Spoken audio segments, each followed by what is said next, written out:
Vamos prosseguir aí na nossa série no livro de Atos. Então, chegamos aí ao final do capítulo 2, Atos 2, do 42 ao 47.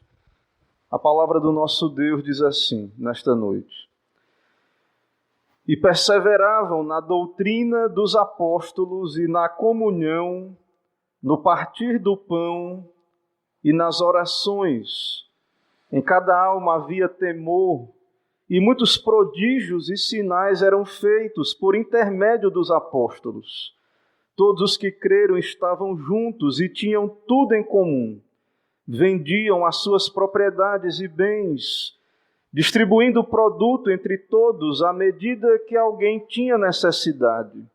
Diariamente perseveravam unânimes no templo, partiam pão de casa em casa, e tomavam as suas refeições com alegria e singeleza de coração, louvando a Deus e contando com a simpatia de todo o povo.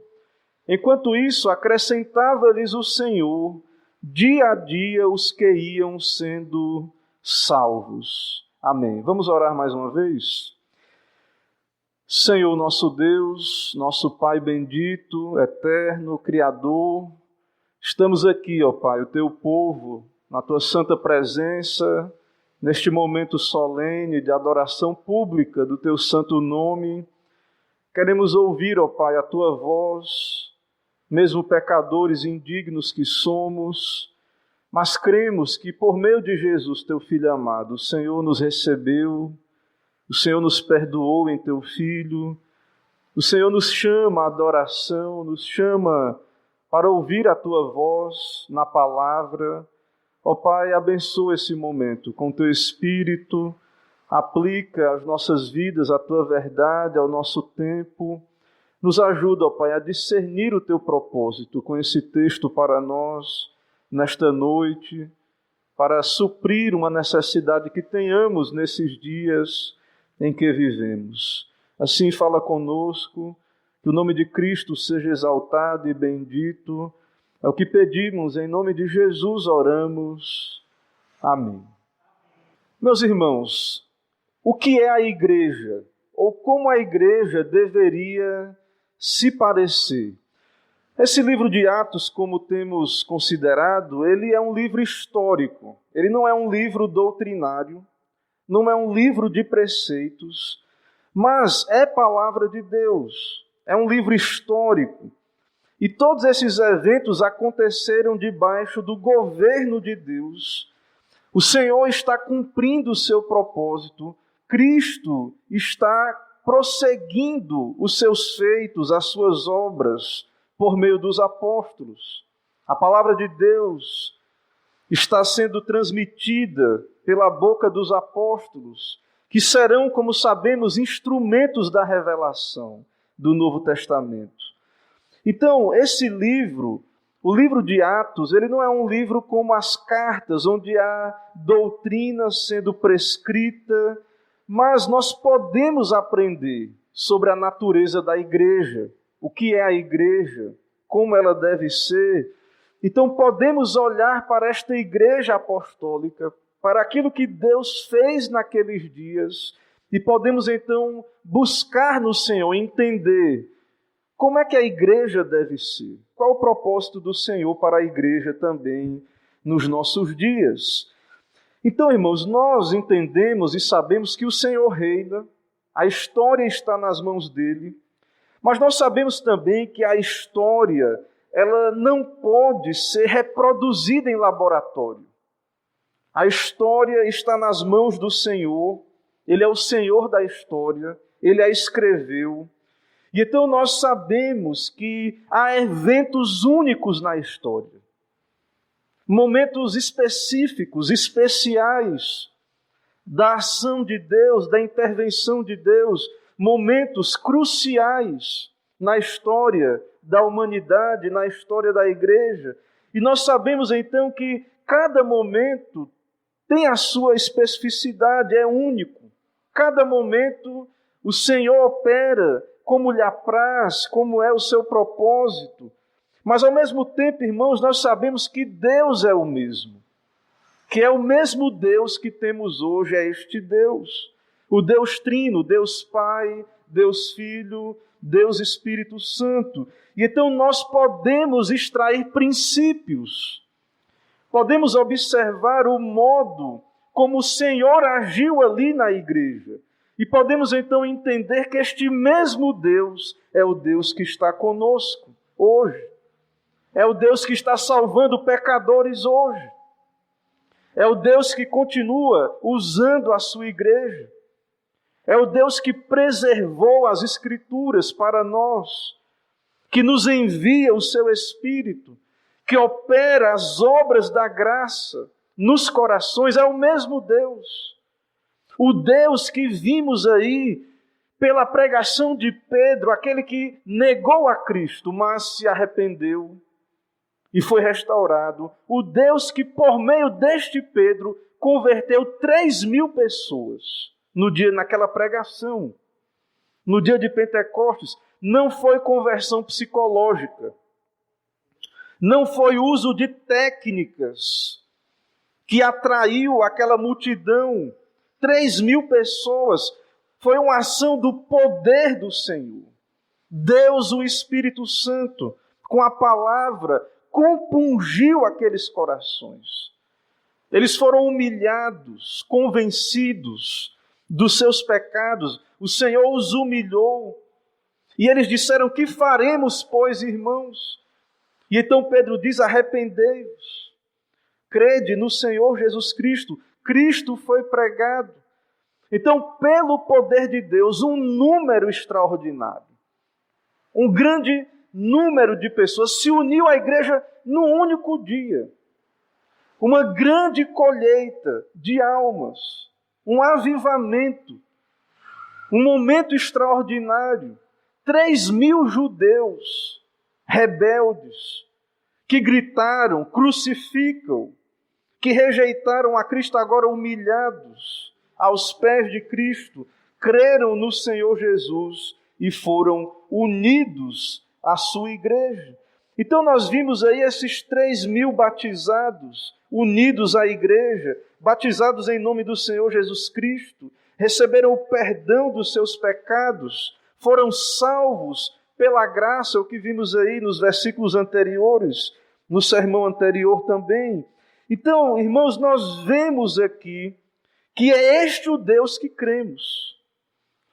O Deus que tem poder para, enquanto estamos pregando o seu Evangelho, o Deus que tem poder para regenerar, converter, não, como disse, usando técnicas, não por causa da eloquência ou da sabedoria humana, mas pelo poder do Evangelho. Pelo poder do Espírito Santo, Deus pode converter os pecadores e Ele converte os pecadores. Nós que estamos aqui somos exemplos disto. A palavra do Senhor nos foi enviada, o seu Espírito nos quebrantou, nos humilhou, nos fez ver os nossos pecados. E então a consequência foi que aquelas pessoas se uniram à igreja. A consequência, irmãos, da nossa conversão é que nós nos unimos à sua igreja. Não é como as pessoas querem dizer, não, as pessoas se convertem e muita gente diz: eu me converti, e parece que essas pessoas se afastam da igreja de Cristo. Mas num só dia, 3.000 pessoas foram unidas à igreja, e nós também. A fé que nos uniu a Cristo, nos uniu à sua igreja. Então esse é um momento maravilhoso, o dia de Pentecostes, aquela pregação extraordinária. E então é um momento único na história da igreja, registrado para a nossa edificação. Deus pode, claro, operar grandemente também nos nossos dias.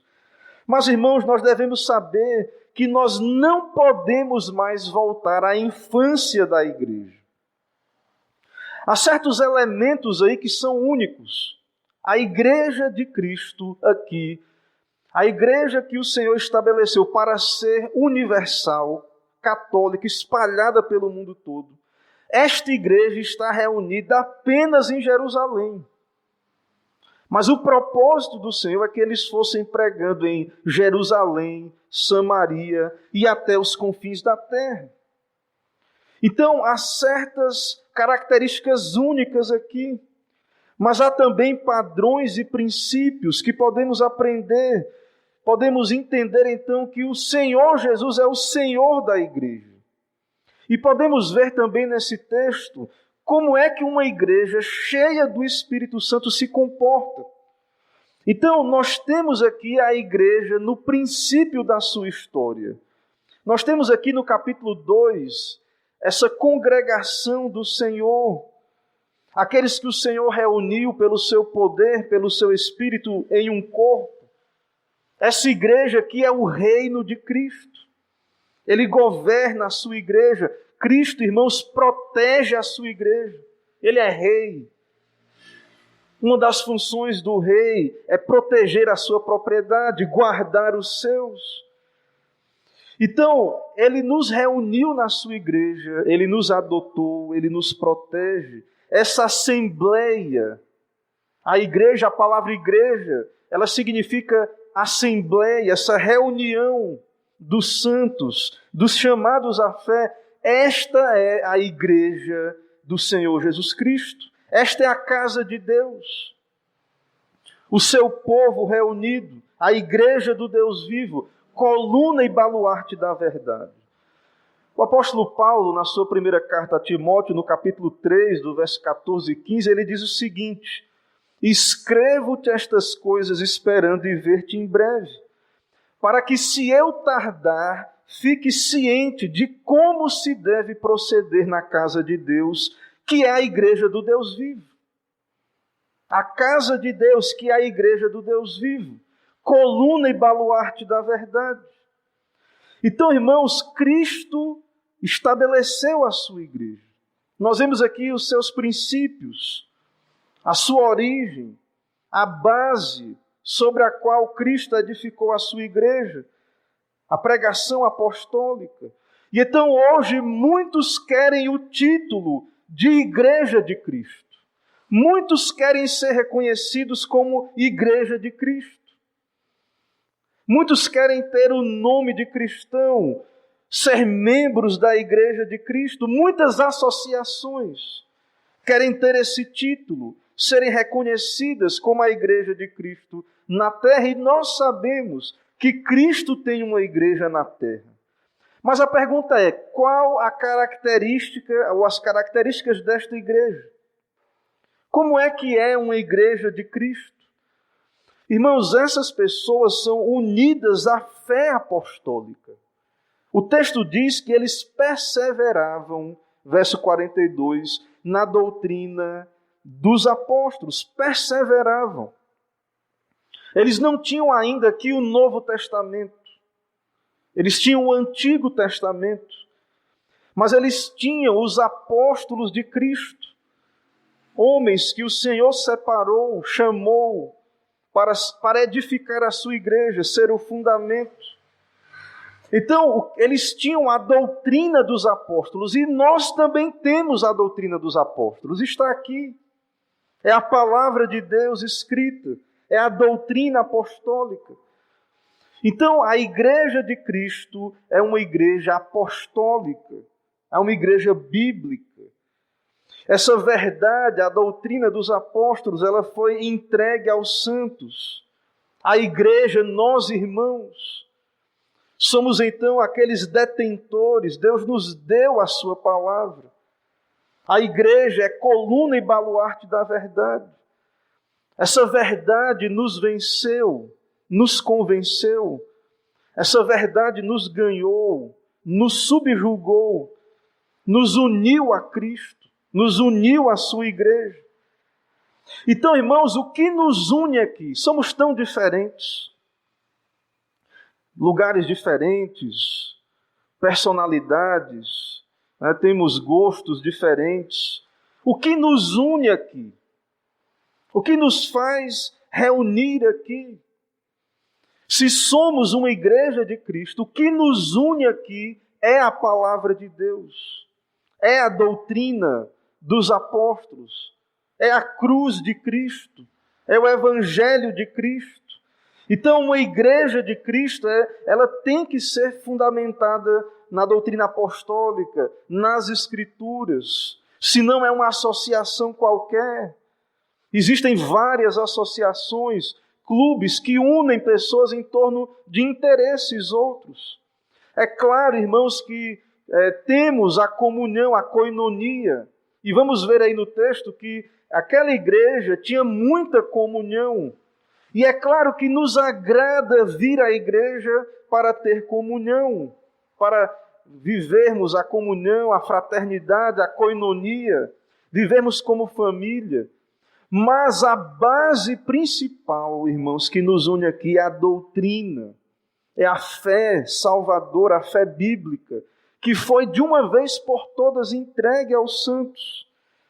Então, a igreja é uma instituição espiritual. Não é uma mera assembleia, um clube qualquer de outros interesses. Para tudo o que você imaginar na vida, tem gente que se reúne, clubes de interesse, gente que gosta de, andar de bicicleta e qualquer outro interesse que você tenha. Existem grupos de pessoas se reunindo, que têm comunhão, que vivem juntos em harmonia, por causa daquele interesse que os une. Mas, irmãos, o que nos une na igreja é a palavra do Senhor. Essa igreja de Cristo, ela foi estabelecida para ser católica ou universal, ou seja, espalhada por todo o mundo. Mas aqui, esses 3.000 que se converteram, juntamente com aqueles 120 que já eram a pequena congregação do Senhor, aqui, irmãos, nós vemos que eles estavam todos em Jerusalém. E nós vemos também que eles estavam juntos, eles usavam o templo. Mas nós vemos pelo texto bíblico que não havia ainda um lugar, a igreja não tinha prédios, senão o templo judaico, a maioria era judeu. E então nós vemos ali que eles se reuniam de casa em casa. Eles perseveravam na doutrina, na comunhão, no partir do pão, havia temor, todos que creram estavam juntos, havia venda de propriedades ali, que nós vamos comentar. E no verso 46, o autor Lucas diz, diariamente perseveravam unânimes no templo, partiam o pão de casa em casa e tomavam as suas refeições com alegria e singeleza de coração. Era necessário, não havia, fora o templo, um lugar que pudesse reunir tamanha multidão. Mas, irmãos, essa igreja precisava avançar. Ela não podia ficar apenas em Jerusalém. Ela precisava partir para o cumprimento da grande comissão. Ir a Samaria, até os confins da terra. Porque a igreja do Novo Testamento, ela não pode mais ser como a igreja da antiga aliança. A igreja aqui no Novo Testamento não é mais apenas de uma etnia, de uma raça, de um povo. Mas agora a igreja é constituída de pessoas de toda tribo, língua e nação. Essa é a comunidade do pacto. Esta é a igreja de Cristo.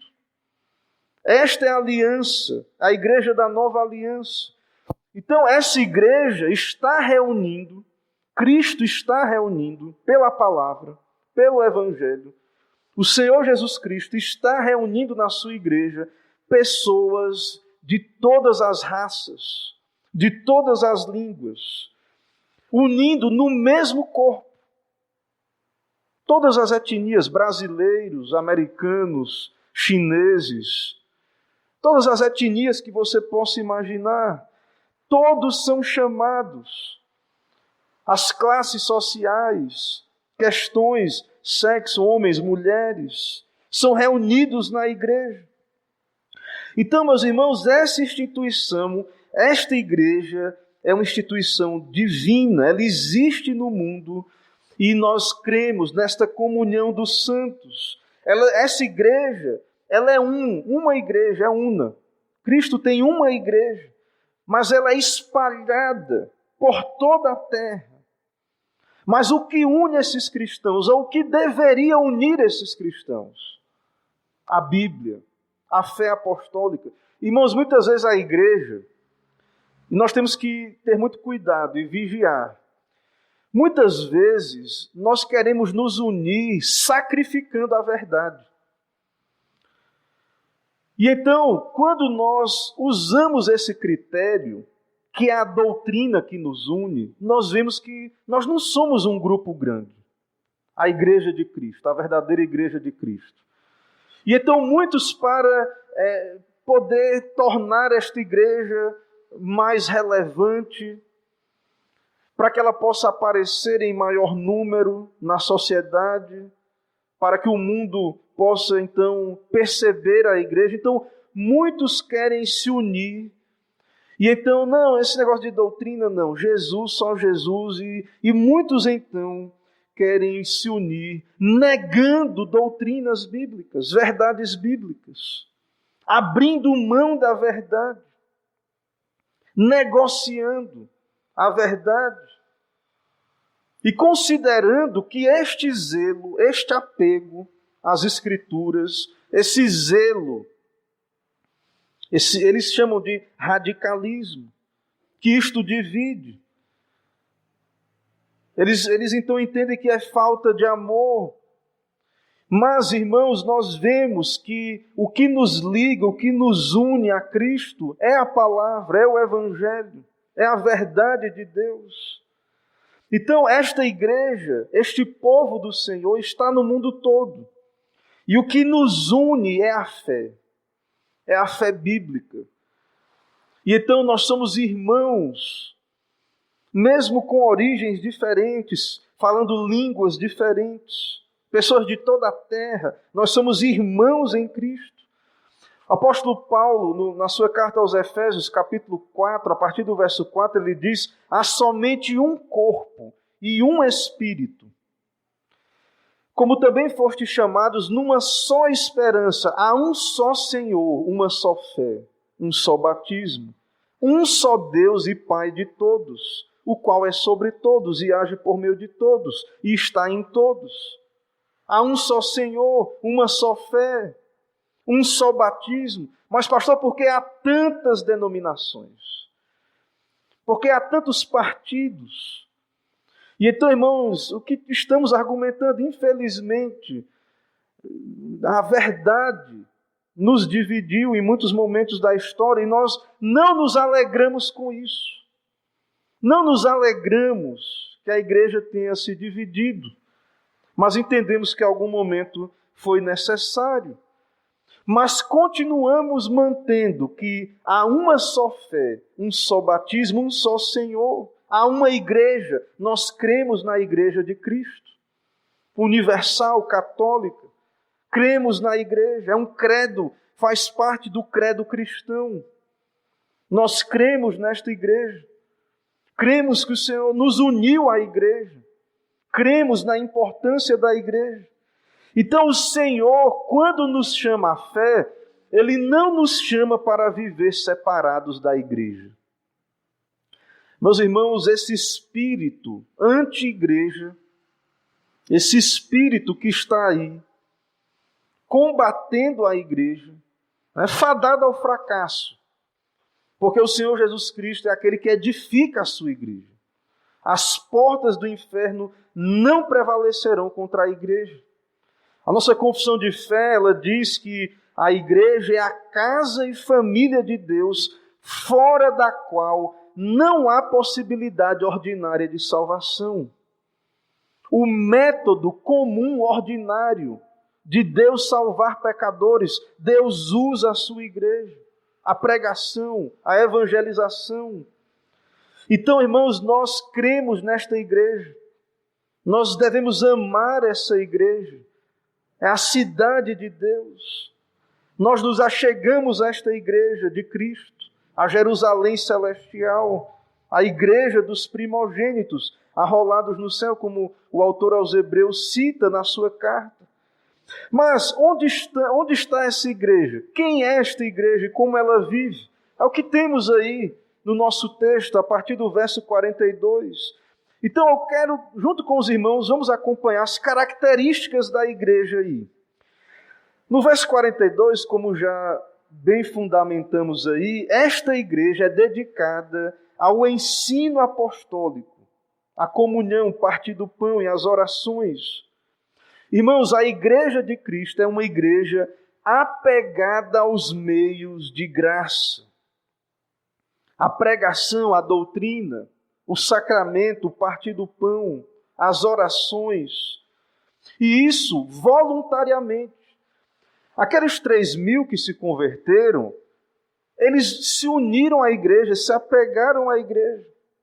Você não vê ali, embora a Bíblia não é um texto exaustivo, mas você não vê Pedro tendo que exortá-los a se unirem à igreja, mas de forma voluntária, dedicados ao ensino. Irmãos, a igreja de Cristo é um povo da palavra. O que nos libertou do pecado e da morte foi a palavra de Deus. Deus usou a palavra, doutrina, o conhecimento das sagradas letras, das escrituras, para nos salvar, para nos redimir, para nos converter. E então nós nos tornamos discípulos da palavra, discípulos de Jesus Cristo. Na igreja apostólica, os apóstolos então ali eram os mestres autorizados pelo Senhor. E nós continuamos tendo os ensinos apostólicos nas Escrituras. E então os apóstolos, com o poder do Espírito Santo, ensinavam a igreja. A principal tarefa apostólica era pregar e orar. E nós, irmãos, a igreja de Cristo, nós não somos anti-intelectuais. Muitos nesse negócio de, não, vamos nos unir. E devemos ter cuidado, muitas vezes, quando há essa gana de muita união. E às vezes até muitos querem buscar mais do Espírito Santo. Mas então dizem, não, mas não vamos falar de muita doutrina. Meus irmãos, nós não somos anti-intelectuais. Nós cremos no ensino bíblico. Nós cremos que devemos aprender, conhecer a palavra de Deus. Cremos que Deus estabeleceu na sua igreja esse ministério, esse ofício da palavra. Nós precisamos ser edificados, instruídos. Deus nos dá a aprender da sua palavra. Então a igreja de Cristo, como vemos aqui em Atos, é uma igreja diligente no ensinar e no aprender. Uma igreja dedicada ao aprendizado, ao culto, ao serviço a Deus. Uma igreja que deseja a edificação, mas também uma igreja dedicada à comunhão. Como diz aí na doutrina, perseveravam na comunhão. Adoração pública, uma família unida, uma irmandade dedicada aos deveres espirituais, comunhão real entre os irmãos, união fraternal, como temos ali no Salmo 133, quão bom é agradável viverem unidos os irmãos, comunhão onde há amor uns pelos outros, não o desejo de isolar-se, de ficar isolado. Então, esse apego à comunidade, né, e isso perseverantemente. Haviam locais, pontos de encontro, templo, de casa em casa. Então, eles usavam ali, o templo, eles eram judeus, a maioria, então, eles tinham costume de ir ao templo. Mas o fato, irmãos, que havia unidade, havia amor. E este é um fruto do Espírito. Como Paulo diz ali em Gálatas, quando ele cita os frutos do Espírito, fala do amor, né? Fala de todas aquelas características.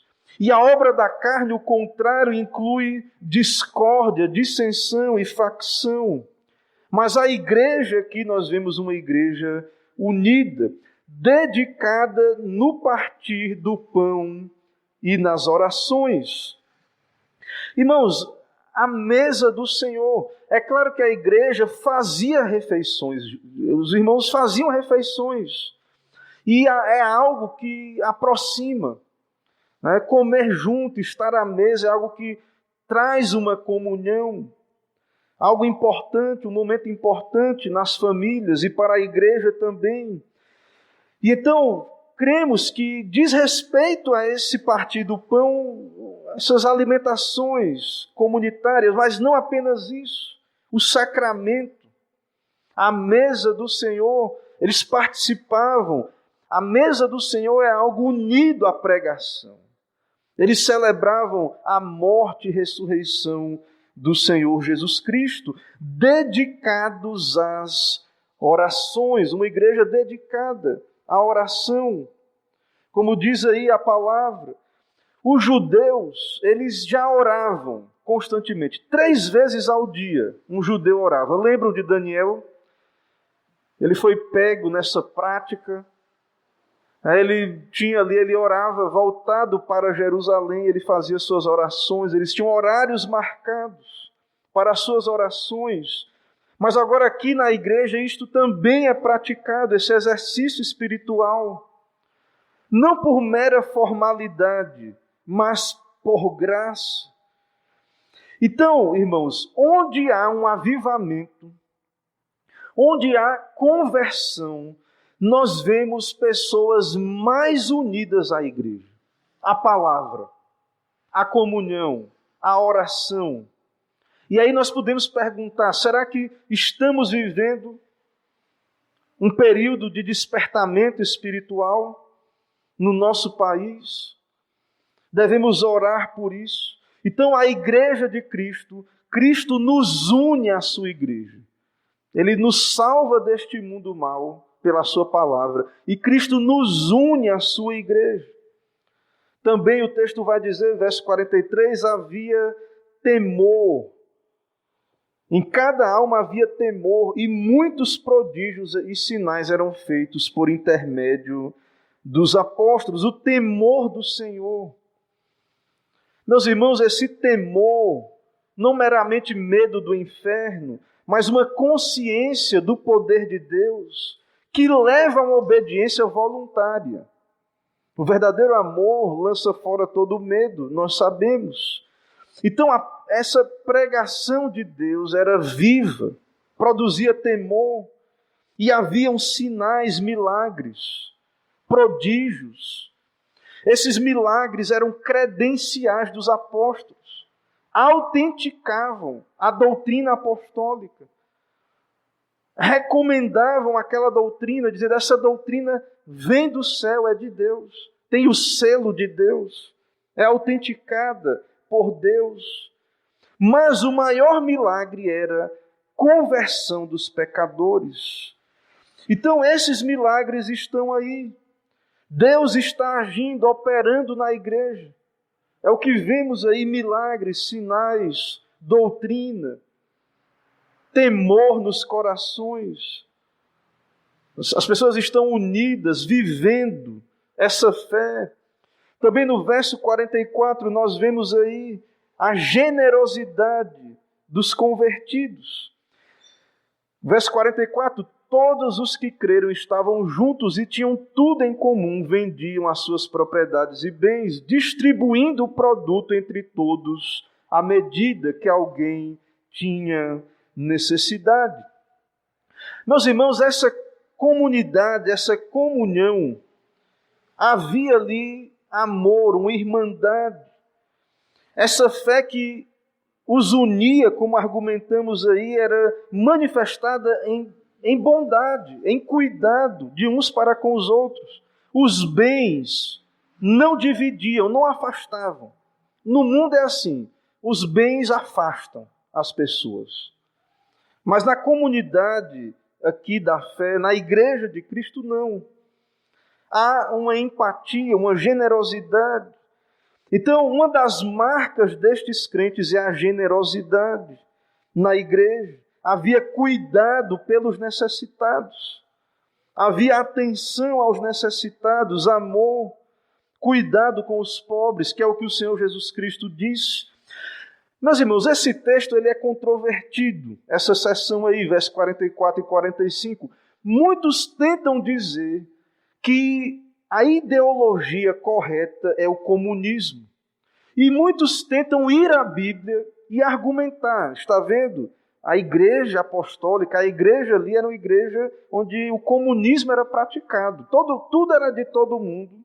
As pessoas vendiam os seus bens e não tinha mais bens, propriedade particular. Então, é uma espécie de comunismo. Irmãos, em todas as escrituras há uma defesa da propriedade privada, particular. Leia a Bíblia e você vai perceber que a palavra de Deus, a lei de Deus, ela nos orienta sobre a propriedade particular. Deus nos permite possuir bens, desfrutar deles. Mas nós vemos aqui que não é um comunismo, porque no comunismo um governo, o Estado, obriga as pessoas a dividir seus bens, força as pessoas a dividir seus bens. Aqui não. No texto nós vemos que voluntariamente, generosamente, à medida que as pessoas tinham necessidade, eles vendiam as suas propriedades para suprir a carência da igreja que estava começando e que ainda não tinha tantos recursos, era pobre. É tanto que Pedro, quando vai curar o coxo, ele vai dizer, nós não temos prata nem ouro, mas o que tem eu te dou, levanta-te e anda, em nome de Cristo. Talvez a igreja hoje não possa mais dizer isso, em geral, a igreja cristã, nos nossos dias. Mas o fato é que a igreja ali, ela precisava desses aportes, desses investimentos, havia pessoas realmente necessitadas. Então, nós não temos aqui um modelo obrigatório. Não há aqui uma ordem para que você venda todos os seus bens, eu lhe obrigando. Lembra de Ananias e Safira? Não eram obrigados a vender a sua posse.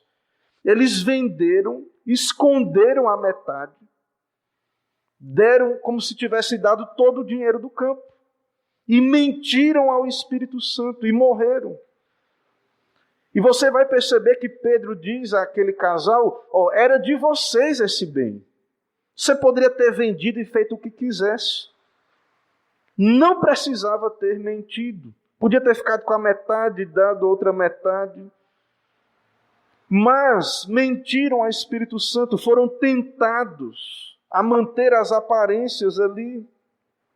Então, irmãos, esse texto não trata de ideologia comunista, coisa nenhuma. O que nós temos aqui neste texto da palavra de Deus é esse entendimento de amor, de generosidade, de cuidado, de amor à igreja. Ninguém foi forçado a isso. E então nós vemos isto aí. Também nós entendemos, já observei alguns comentaristas que aplicaram da seguinte maneira, juntamente com a generosidade. E aqueles terrenos em Jerusalém valiam muito dinheiro, porque todos tinham que ir a Jerusalém prestar o culto no judaísmo. E Jerusalém e a Palestina e Israel eram lugar de trânsito. Então aquelas propriedades eram valiosas. Mas Cristo profetizou que tudo aquilo ali seria destruído. Que não restaria pedra sobre pedra daquelas construções. Que aquela nação judaica sofreria juízo, seria julgada, porque rejeitaram o Messias, o entregaram, o crucificaram por mãos de iníquos.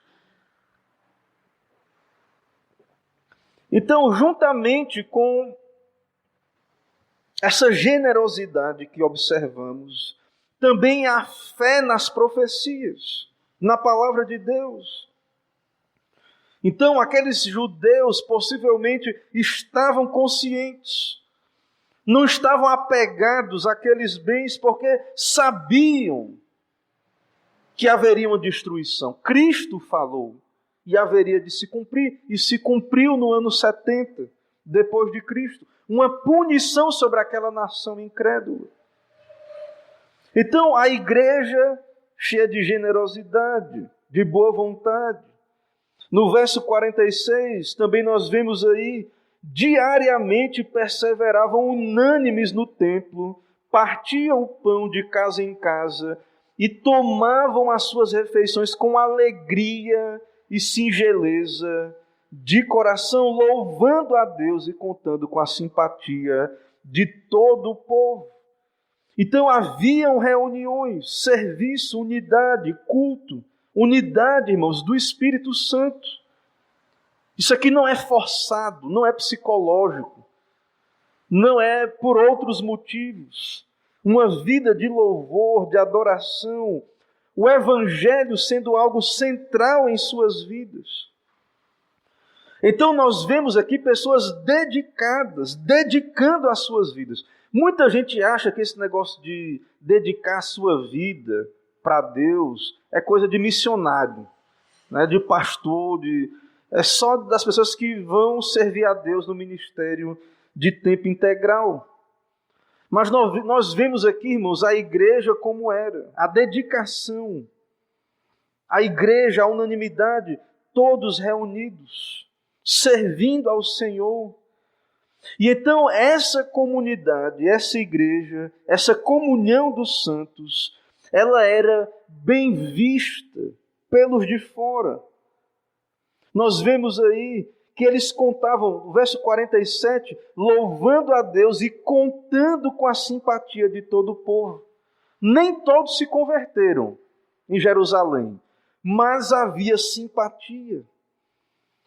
E enquanto isso, o Senhor acrescentava-lhes dia a dia os que iam sendo salvos. Meus irmãos, então, aqui temos a igreja de Cristo.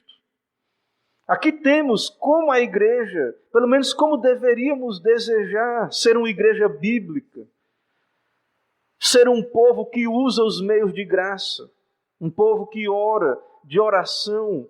Precisamos pedir ao Senhor, Senhor, ensina-nos a orar. Precisamos ter a comunhão.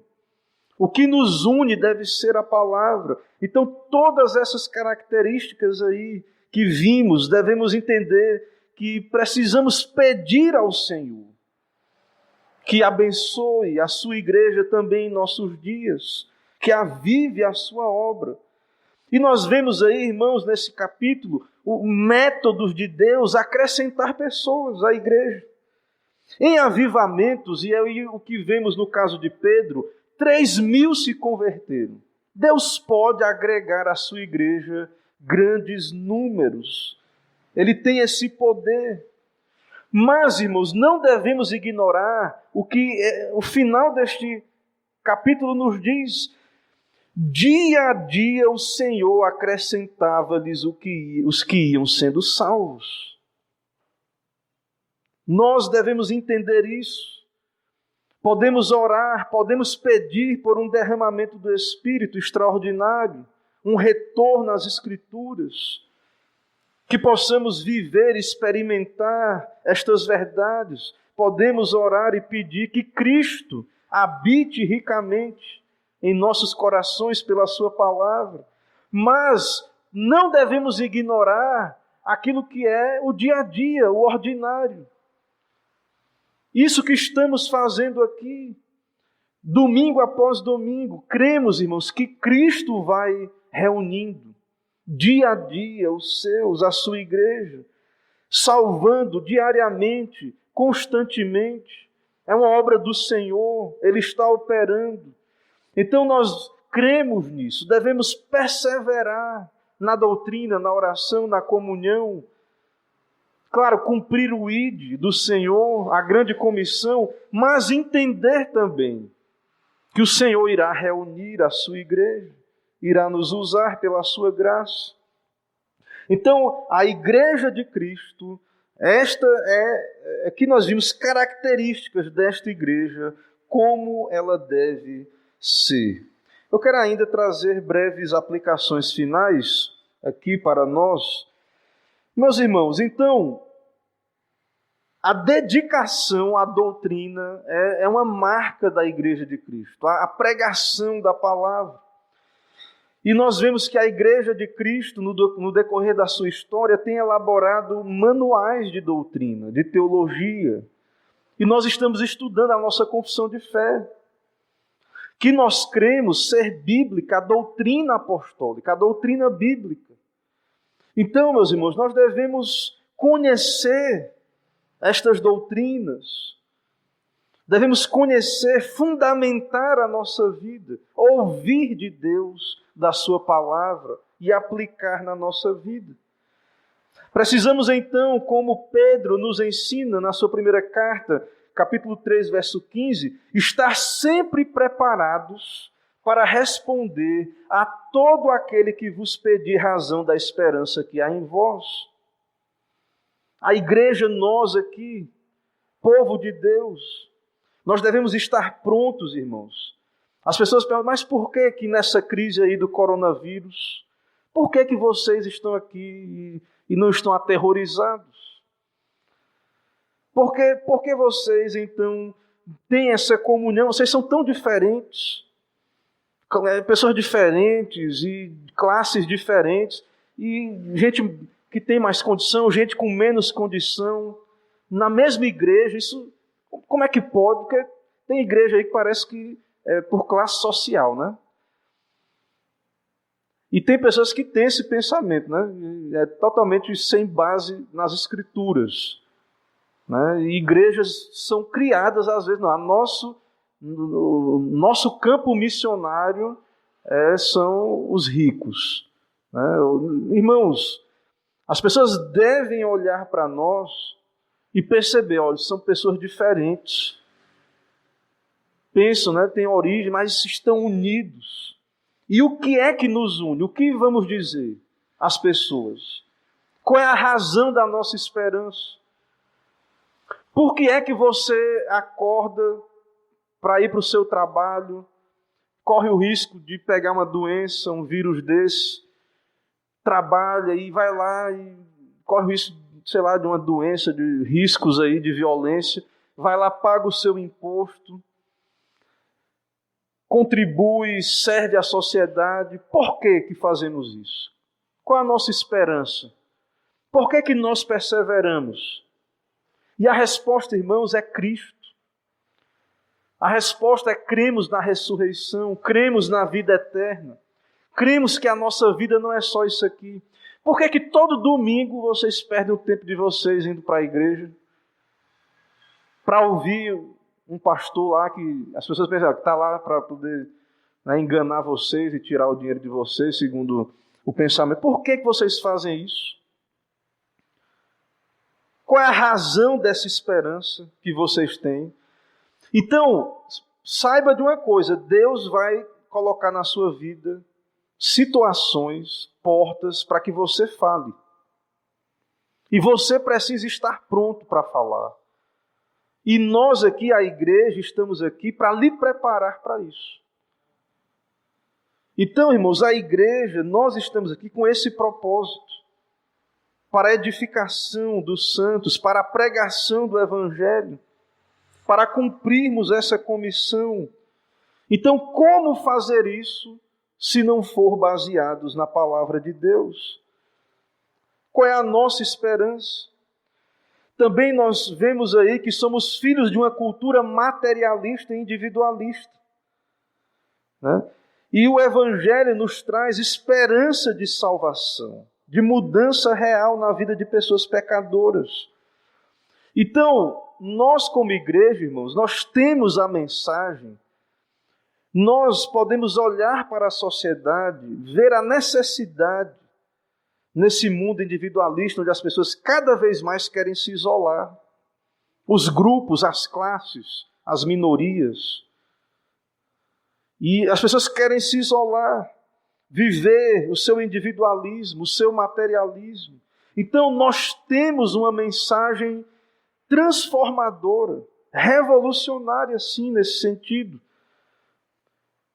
Paulo, os apóstolos eram acusados de transtornar o mundo, de virar o mundo de cabeça para baixo.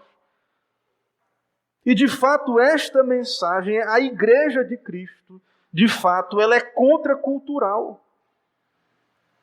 A nossa mensagem, a nossa vida cristã, a nossa perseverança em Cristo, tudo isso, irmãos, é contra, vai de encontro ao caminho do mundo, à estrada, ao caminho largo.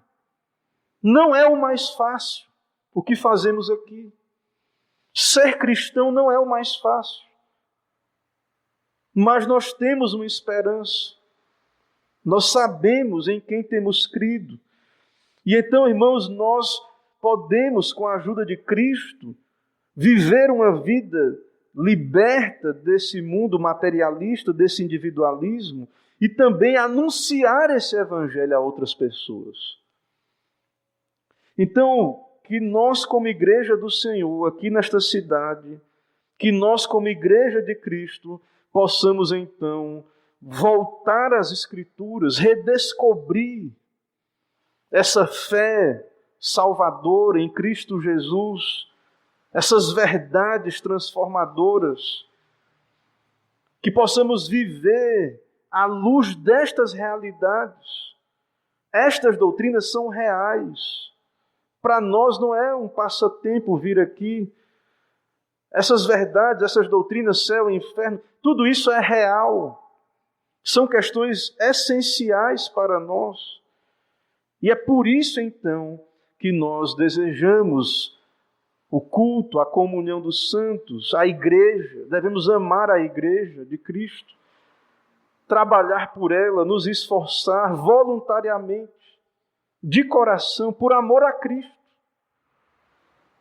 Orar pela igreja, servir ao Senhor por meio da sua igreja. Irmãos, cremos que esses são meios do reino de Deus vir a nós e do seu poder nos transformar pela sua palavra. Então que Deus nos abençoe, que Deus nos use como seus instrumentos nesses dias maus, que vidas sejam acrescentadas à igreja de Cristo e que possamos então nos alegrar no Senhor pela sua grande salvação em nossas vidas e em almas que Ele haverá de unir à sua igreja e redimir deste mundo mau por meio da fé e do arrependimento. Que Deus nos abençoe, que o Senhor aplique a sua palavra aos nossos corações. Irmãos, vamos orar mais uma vez. Depois desta oração nós vamos cantar mais um hino ao Senhor. E após a oração final, a bênção apostólica e o tríplice amém. Oremos mais uma vez então.